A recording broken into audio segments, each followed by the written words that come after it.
అందరికీ నమస్కారం.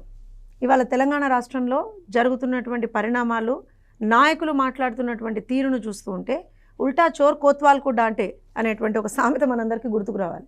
ఎందుకనంటే తప్పు చేసేది వాళ్ళే, చేసింది వాళ్ళే. ఇవాళ దాన్ని పట్టుకొని మీరు తప్పు చేశారు అని ఎవరైతే మాట్లాడుతున్నారో వాళ్ళని ఏ విధంగా వీళ్ళు విమర్శిస్తున్నారు అనేటువంటి దాన్ని చూద్దాం. First of all, phone tapping అనేటువంటిది చేసింది ఎవరు? ఏ ప్రభుత్వ హయాంలో జరిగింది? నిన్న ఎవరైతే ఒక ఎక్స్ మినిస్టర్ తనను తాను గత 10 సంవత్సరాల్లో తెలంగాణ రాష్ట్రంలో మంత్రిగా పనిచేసినటువంటి వ్యక్తి, తనను తాను చాలా చాలా చాలా సీనియర్ మోస్ట్ పొలిటీషియన్ అని అనుకునేటువంటి వ్యక్తి, నేను కేసీఆర్కి అనుంగ శిష్యుణ్ణి అని అనుకునేటువంటి వ్యక్తి, ఇంకా మనం అనకూడదు ఎందుకంటే వాళ్ళ భాష, వాళ్ళు మాట్లాడేటువంటి భాషలో మనం ఏ రోజు మాట్లాడకూడదు కాబట్టి మనం ఆ భాష మాట్లాడం. అలాంటి వ్యక్తి నిన్న మీడియా ముందరకు వచ్చి ఏ మీడియానైతే తిట్టకూడదో ఆ మీడియాని తిడుతూ అదే మీడియా ముందరకు వచ్చి మాట్లాడాడు. ఏమంటాడు? ఎవర్రా మీరంతనా? ఎట్లుంటారా మీరు తెలంగాణలోనా? మేము ఇక్కడ వండుకుంటా, ఇక్కడ తినుకుంటా, ఇక్కడ మా గురించి మాట్లాడతారంటే తెలంగాణ మీ అయ్య జాగిరా? ఎవరిది తెలంగాణ? తెలంగాణ ప్రజలది. తెలంగాణ కష్టపడి పోరాడి కొట్లాడి తెచ్చుకున్నటువంటి ప్రజలది తెలంగాణ. ఏ పార్టీ సొత్తు కాదు తెలంగాణ. ఎవరు తెలంగాణలో ఏ పార్టీ వాళ్ళు అన్ని తప్పు చేసినా సరే ప్రజలు వాళ్ళని ఖచ్చితంగా ప్రశ్నిస్తారు. మీరు 10 సంవత్సరాల పాటు తెలంగాణలో ఏ విధమైనటువంటి ఒక దుర్మార్గమైనటువంటి పాలన చేశారో ప్రజలు చూశారు కాబట్టే మీరు పాలనకి అనర్హులను డిక్లేర్ చేసి మిమ్మల్ని అధికారం నుంచి దించేసిండ్రు.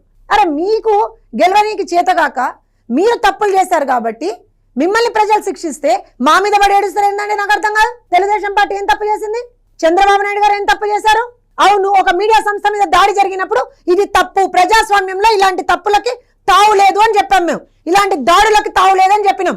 అది నీ పార్టీ అయినా సరే, ఇంకో పార్టీ అయినా సరే, ఏ పార్టీ అయినా సరే అదే చెప్పాలి. ఇదే రాజకీయం అంటే, ఇదే ప్రజాస్వామ్యంలో ఉండాల్సినటువంటి తీరు. తమాషాలు అవుతున్నాయా? నోరుంది కదా అని ఎంత వస్తే అంత మాట్లాడతారా? ఎవరయ్యా తొత్తులు? ఎవరు తొత్తులు? పోయి అడుగు మీ సార్ని, కేసీఆర్ గారిని అడుగు.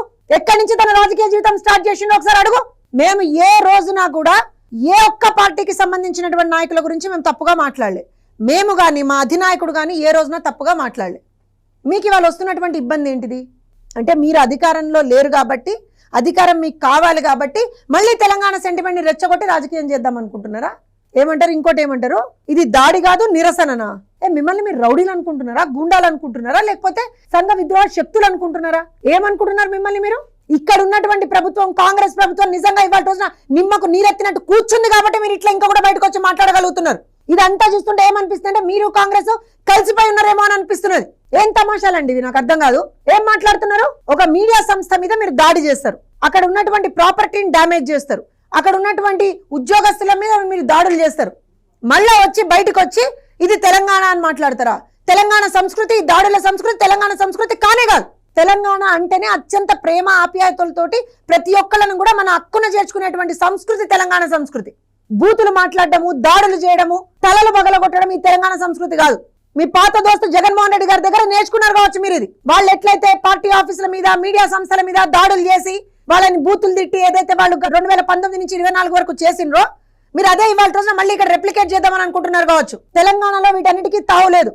ఇప్పటికైనా సరే కాంగ్రెస్ సర్కారు కళ్ళు తెరిచి ఏదైనా మీకు గూడుపుటాని ఏదైనా నడుస్తున్నా, లేకపోతే ఏదైనా అంతర్గత ఒప్పందం ఉన్న వాటన్నిటిని పక్కన పెట్టి ప్రజల పక్షాన, ప్రజాస్వామ్యం పక్షాన మాట్లాడాల్సినటువంటి అవసరం ఉంది. ఇంత వల్గర్ గా, ఇంత ఫిల్దీ లాంగ్వేజ్ లో ఒక మాజీ మంత్రి సాక్షాత్తు మీడియా ముందరకు వచ్చి మాట్లాడితే ఎందుకు పోలీసులకు కనబడతలేదా? మేము ఇంకా దాడులు చేస్తామని చెప్తున్నారు వాళ్ళు. ఎందుకు ఇవాళ రోజున తెలంగాణ పోలీసులు నిమ్మకు నీరెత్తినట్టు కూర్చుని ఉన్నారు? కనబడతలేదా మీకు? ఈ కేసును ఎందుకు మీరు సుమోటోగా తీసుకోలే? ఇవాళ బాజాప్తా మీడియా ముందరకు వచ్చి మేము దాడులు చేస్తాం, ఇంతకన్నా ఎక్కువ దాడులు చేస్తాం అని ఒక మాజీ మంత్రి ఇవాళ రోజు నుంచి మాట్లాడుతున్నప్పుడు మీకెందుకు దాని మీద చర్య తీసుకోవాలని కూడా అనిపిస్తలేదు? రేవంత్ రెడ్డి గారు, మీరు ఇవాళ మీరే సమాధానం చెప్పాలి. రాష్ట్రంలో హోంశాఖ మీ ఆధ్వర్యంలో ఉంది, మీరే హోమ్ మినిస్టర్, రాష్ట్రానికి మీరే, శాంతి భద్రతలు మీ చేతుల్లో ఉన్నాయి. ఇవాళ పట్ట పగలు ఒక మీడియా సంస్థ మీద దాడి జరిగింది.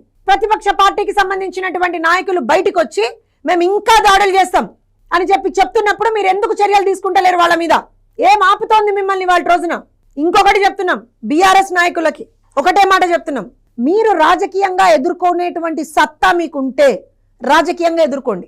పిచ్చి పిచ్చి మాటలు, అవాకులు చెవాకులు మాట్లాడితే మా పార్టీని కానీ, మా అధినాయకుడిని కానీ ఒక్క మాట మాట్లాడినా సరే తెలుగుదేశం పార్టీ శ్రేణులు ఎవరు కూడా ఊరికే కూర్చున్నటువంటి పరిస్థితి లేదు.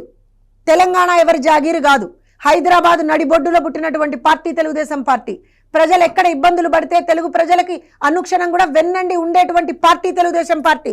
ఇవాళ రోజున ప్రపంచ పటంలో హైదరాబాద్ అనేటువంటి ఒక బ్రహ్మాండమైనటువంటి బ్రాండ్ ఇమేజ్ క్రియేట్ చేసినటువంటి పార్టీ తెలుగుదేశం పార్టీ. క్రియేట్ చేసినటువంటి నాయకుడు నారా చంద్రబాబు నాయుడు గారు. వెళ్ళి మీ కేటీఆర్ గారిని అడగండి జగదీశ్వర్ రెడ్డి గారు, లేదా మీ కేసీఆర్ని అడగండి జగదీశ్వర్ రెడ్డి గారు.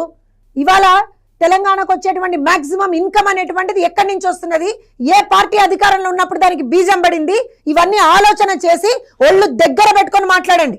రారా పోరా ఇవి కాదు సంస్కృతి, ఇది రాజకీయం అన్నారు దీన్ని. ఇది తెలంగాణ సంస్కృతి కానే కాదు. ఒక్కటే చెప్తున్నాం, ఇప్పటికైనా సరే కాంగ్రెస్ ప్రభుత్వం ఖచ్చితంగా వీళ్ళందరి మీద చర్యలు తీసుకోవాల్సినటువంటి అవసరం ఉంది. బీఆర్ఎస్ నాయకులకు కూడా చెప్తున్నాం, మీరు రాజకీయంగా ఎవరిని ఎదుర్కొంటారో ఎదుర్కోండి, అంతే తప్పించి తెలుగుదేశం పార్టీ గురించి కానీ నారా చంద్రబాబు నాయుడు గారి గురించి కానీ ఇంకొకసారి ఎక్కడైనా సరే ఎవరైనా సరే మాట దూలితే మాత్రం మర్యాద దక్కదు. మొన్న కవిత గారు, అంతకు ముందర ఇంకొక నాయకుడు, నిన్న జగదీశ్వర్ రెడ్డి గారు. మీ భయం ఏంటండి అసలు? మీ భయం ఏంటి? చంద్రబాబు నాయుడు గారిని చూస్తే మీకు ఎందుకంత భయం? ఎందుకు? ఆయన ప్రజల పక్షాన నిలబడి పోరాడతాడు కాబట్ట? ఎందుకు తెలుగుదేశం పార్టీ ప్రజల పార్టీ కాబట్ట? మేమొస్తే మళ్ళీ మీకున్నటువంటి మీరు చేసినటువంటి ప్రతి ఒక్క తప్పుని మేము బయట పెడతామనే భయమా మీకు? ఏంటి మీ భయం? ఎన్ని రోజులు మీ దౌర్జన్యం ఇట్లా? అంటే మీరు తప్పు చెయ్యొచ్చు, ఆ తప్పుని ఎవరైనా ప్రశ్నిస్తే మాత్రం వాళ్ళ మీద మీరు దాడులకు ఎగబడతారా? అక్కడ ఏం జరిగిందో ఎవరికి తెలియదు. ప్రజాస్వామ్యంలో భౌతిక దాడులకి తావు లేదు. అందుకని ఒక మీడియా సంస్థ మీద దాడి జరిగినప్పుడు ప్రతి ఒక్కళ్ళు అక్రాస్ ద పార్టీస్ అందరూ కూడా దాన్ని ఖండించిండ్రు. ఓన్లీ చంద్రబాబు నాయుడు గారి గురించి, ఆంధ్రప్రదేశ్ లో ఉన్నటువంటి కొంతమంది మంత్రుల గురించే మాత్రం ఎందుకు మాట్లాడినండి మీరు? ఇవాళ అడుగుతున్నాం కవిత గారిని. పెద్ద పెద్ద మాటలు మాట్లాడుతున్నారు కదా గత కొన్ని నెలల నుంచి. మీ పార్టీలోనే అంతర్గతంగా ఏవో ప్రాబ్లమ్స్ ఉన్నాయని కూడా మాట్లాడింది కదా. భౌతిక దాడులకు తెలంగాణలో స్థానం ఉందా? కవిత గారు, మొన్న జరిగినటువంటి దాడి గురించి మీ స్పందన ఏంటి? అయ్యా కేటీఆర్ గారు మీ స్పందన ఏంటో చెప్పండి. కేసీఆర్ గారు మీ స్పందన ఏంటో చెప్పండి. ఇదేనా ఇన్ని సంవత్సరాల తెలంగాణ ప్రస్థానంలో మనం ఆఖరికి రేపు పొద్దున అందరికీ చూపించగలిగేది ఇదేనా? మేము అందరి మీద దాడులు చేస్తాం, కొడతాం, తిడతాం, ఇదా? ఇంకా నిస్సిగ్గుగా బయటకు వచ్చి ఏం మాట్లాడతారండి? ఇది దాడి కాదు, నిరసననా? మా నిరసనే ఈ స్థాయిలో ఉంటే మా దాడులు ఏ స్థాయిలో ఉంటే ఏం బెదిరిస్తున్నారా? అండ్ రోడ్ చాప్ రౌడీలు అంటారు చూస్తున్నా, అట్లనా? మీరేమన్నా రాజకీయ నాయకులు కాదు? మీరు బాధ్యతాయుతమైనటువంటి పదవులు ఇచ్చేసినటువంటి వాళ్ళు కాదు? మీరు ఏం మెసేజ్ ఇస్తున్నారండి మీరు సమాజానికి? ఈ రకంగా వెంటనే మేము ప్రభుత్వాన్ని క్లియర్ గా డిమాండ్ చేస్తా ఉన్నాం, వెంటనే వీళ్ళ మీద చర్యలు తీసుకోవాల్సిందే. ఎవరైతే మొన్న దాడులకు ఇచ్చేసిండ్రో వాళ్ళ మీద చర్యలు తీసుకోవాల్సిందే. ఈ రకంగా inciting violence, this comes under inciting violence. The words that have been spoken by him. So ఖచ్చితంగా వాళ్ళ మీద కూడా జగదీశ్వర్ రెడ్డి గారితో సహా ఎవరైతే ఇలాంటి రెచ్చగొట్టే వ్యాఖ్యలను చేస్తున్నారో వాళ్ళందరి మీద చర్యలు తీసుకోవాల్సినటువంటి అవసరం ఉంది.